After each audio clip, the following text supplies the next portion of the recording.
What's up, guys? Welcome back or welcome to my channel. My name is Lily, and today I thought I would just do like a pretty casual life update and just kind of a chatty video. A few things have happened since my trip to Paris and before that. So I know I'm gonna be talking a little bit about sexual wellness, a little bit about trauma that can come from that. So I just wanted to give out a quick trigger warning. I won't go into depth or anything like that, so continue watching if you want. We're also going to be talking about tattoos and some more about life goals and a little bit about what it's like being a young 20-year-old living in Spain or whatever. It's kind of just going to be like a rambly type video. So first, let's start out a little bit talking about where I'm at right now at this moment. So today I've been, just chilling. It's a Friday. I don't have classes on Fridays, so I was doing a lot of drawing and I did yoga this morning. I was supposed to go climbing like right now, but it's super windy outside and I do not like the wind. I hate wind.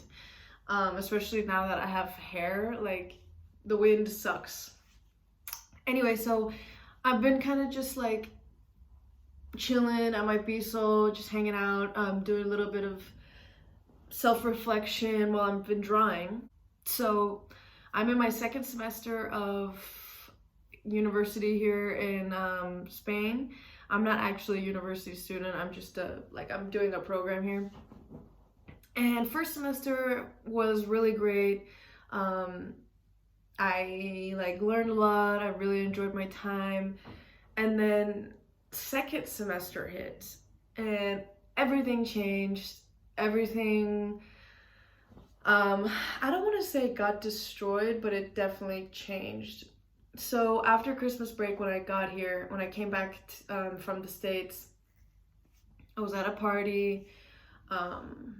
Bad things happened at the party, and it not only affected me in its own way, but it also triggered me from, unfortunately, the first time that I was ever assaulted, which was when I was traveling in Mexico.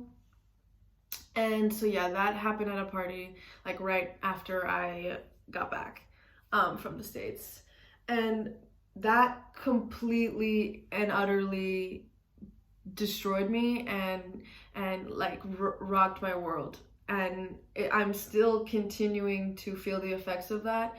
It really affects me because I'm a pretty lovey person, pretty confident with my body. I'm very expressive with my body and my words and things like that. And sexuality plays a big part in my life.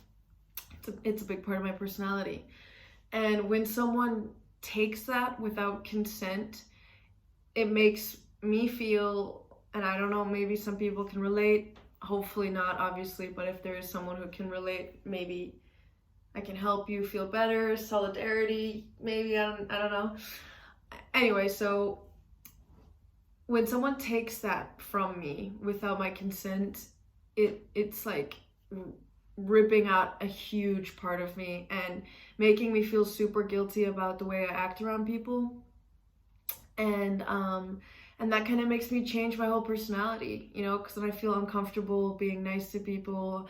I don't know where the line is of where I seem flirty or whatever, even though it has nothing to do with me. It has nothing to do with you. It's the person who hurt you's actions and decisions. So, but yeah, I definitely internalize that and make it a thing where I often find myself punishing myself or just saying Lily, you're the problem, you shouldn't act like that.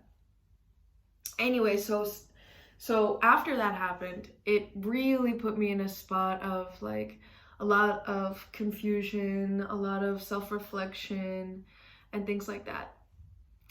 Because to be honest with you, I've been traveling for a while, and this has happened to me twice now. Both times while I've been away from my family traveling, and for the longest time, I really thought that traveling would be kind of my full-time life, but after both of those incidents, it makes the girl feel like, damn, you just want to go home and just be home, be in a comfortable space where you know the people intimately, obviously, because of my family that lives in my home, and my friends and the people I used to work with and stuff like that. And of course, I'm not saying that this kind of thing only happens when you're traveling or it will happen to you when you're traveling. Of course not. It unfortunately these types of violent attacks, violence happens in cualquier manera. Like it does not matter. It happens all the time. So yeah, after that, it really put me in a spot where I was thinking about like going home and just having some time to heal from that and kind of get back into my body. And then that prompted me to think about, okay, am I wanting to stay in a place for longer? Am I wanting to set roots? Because before and still now, I'm still very much thinking about having a van and traveling and starting Good Feelings and stuff like that. But it's scarier now, to be honest. It's way scarier now, and just going out to the clubs here in Pamplona, it's like tengo miedo porque violencia puede pasar en todos los fiestas, you know, and now it feels that way. But yeah, so because of that, it got me thinking about like my life and stuff, which is cool. And out of that, you know, bit of a depression mode, where I was staying in my house a lot, I wasn't going out, so I was kind of by myself a lot. It prompted me to start drawing a lot more, and I love drawing. I love art. My family is very much like on that side of the tracks, so that more artsy side of the tracks. So I've been drawing my whole life. I'm not like super good or anything, but I've chosen to start deliberately practicing drawing because I would love to one day be a tattoo apprentice and then eventually become a certified tattoo artist. That would be so freaking cool, you know? But I don't know if any of you guys can relate to this, but I'm a little bit of a like I don't want to say wishy-washy, but it's really hard for me to commit to something, you know, and I'm afraid that like I won't be able to follow through with any of what I'm saying I want to follow through with. And maybe that's why I started making videos, so I have myself to be accountable to, you know, and I told people that that's what I wanted to do and now you gotta do it kind of deal. So I'm just trying to focus.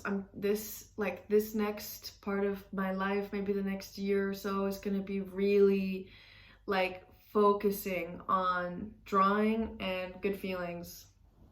And hopefully all the while I'll be able to be working at the gym in my city. But I want to start like actually pursuing something. And when you choose not to go to a 4-year university, people expect you to achieve stuff like at that very instant. It's really hard to remind people that it takes time to build what you want. It takes time to, you know, establish some kind of base foundation for yourself.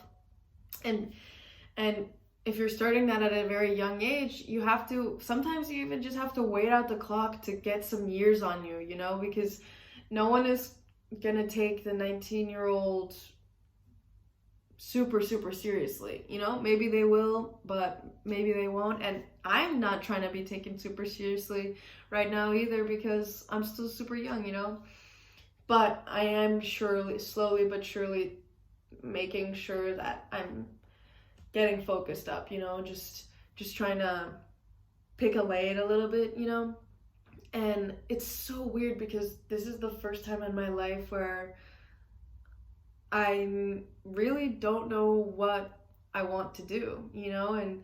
And for the people who know me personally, that might come to a shock to those people, because literally for my whole life I've always been super like, I know exactly what I want to do. Yes, it changes all the time. Like what I want to do changes all the time. But now as an adult, you see that if you want to be good at something, you need to be doing it for a long time, and you need to practice all the time, you know, and that means commitment, like time commitment, a commitment to focus only on that and not spread yourself too thin, you know. And that's scary. Like that is scary, because then all of a sudden you're thinking about like, oh, is this what I'm going to be doing for like a good chunk of my life, or even the rest of my life? And then I say to myself like, wow, I don't know if I can commit to something like that, which is kind of funny because I have a bunch of tattoos, and a lot of people think that tattoos are a huge commitment because it's a lifelong thing.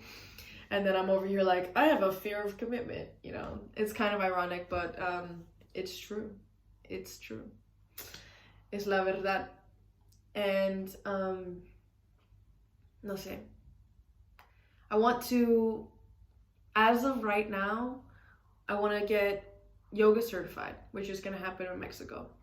I want to start Good Feelings. I want to participate in a few farmers markets, and I want to work on getting my tattoo apprenticeship. Those are my 3 goals. And then a long time after that, hopefully I can get a van and start that next big adventure. But honestly, once I come home from here and come home from Mexico and potentially Brazil, I really just want to stay home for a while, or at least stay in the States, because I've been away from home for a very long time, and I feel like I have a lot of healing to do, because a lot of bad things have happened. And when you're traveling, it's easy to feel like you can just walk away chalk free, you know, because you're leaving the people who hurt you, or maybe you're leaving the people who you hurt, and you think that there's not going to be consequences, or that's not going to follow you. But it definitely will, you know, because everything that happens to your body will stay there, you know, is imprinted on you and imprinted in your mind. And it doesn't have to be like chains on you. It can be just like a whisper, or just a feeling or a thought that comes in every now and then. But right now I'm feeling a little heavy, and I'm feeling very like weighed down by the things that happened, and it's definitely affecting my ability to focus at school and things like that. So I'm thinking I'm just gonna like be home for a while, practice my drawing, start having like actually producing the recipes that I've written for the shampoo bars that I want to make. And this is like my perfect dream, like a perfect day. This would be my perfect day. I wake up at 8 o'clock in the morning. I go to a yoga class at the climbing gym. I spend an hour or 2 climbing, and then maybe I'll wake up at like 7, and then I do that. And then at around like 9, I'll have a beautiful breakfast with some coffee, maybe an orange, some toast or whatever. I go into the shop. I got a few tattoo appointments. You know, I drew the pictures up last night. I'm really happy about how they came out. I talk to my clients, I do their tattoos. That's a few hours. Very focused, very cool. I have a lot more tattoos. So obviously today this is kind of what I've been thinking about. Además, I have a little portion in my like space or whatever at the shop that I'm hypothetically working at, where I sell my soaps, and I'm like, hey, these are organic soaps. They're really good for your skin. They're not going to irritate your skin or your tattoos, because as I said before, they're organic, and on top of that, they're sustainable. And boom, my clients buying it. They're like, yes, Lily, ooh, she's a tattoo artist and she makes soaps. Like, what? And it says like Good Feelings and stuff. And it's not like a whole ass business, but I sell it on the side, and I make them on the side as like a little side income, and I sell them online too. And then maybe I'll teach one yoga class at night to like maybe some kids or something, and go home. I see my roommates or my family. Everyone's having dinner in the living or in the kitchen. Maybe we're playing some music. Maybe we play some cards. And then I go to bed. That would be an amazing day. And that's what I want, like just something simple and creative and safe, familiar. Like I'm tired. And I feel super lucky to have had the experiences that I've had, but I do need to do some healing from the experiences that I didn't want to have. And for anyone who's had similar experience or has been, you know, violated in a way that they didn't want or whatever, try to take some time to yourself, just to remind yourself how special you are and how much you matter, you know, because it's so easy just to forget that you're a human being and you're tactile, and the things that happen around you affect you. No matter how much you say to yourself, like, it doesn't affect me, I'm okay, like, unless you're actively doing something to make yourself feel better and okay and being present with yourself, then more, you know, you're probably not okay. So I would suggest take some time, because you deserve it, and I deserve it, and I'm gonna get it. I'm excited. So yeah, that was my little rant about things that are going on in my life, little life update. And I hope all of you guys are doing well, and I'll see you in the next video.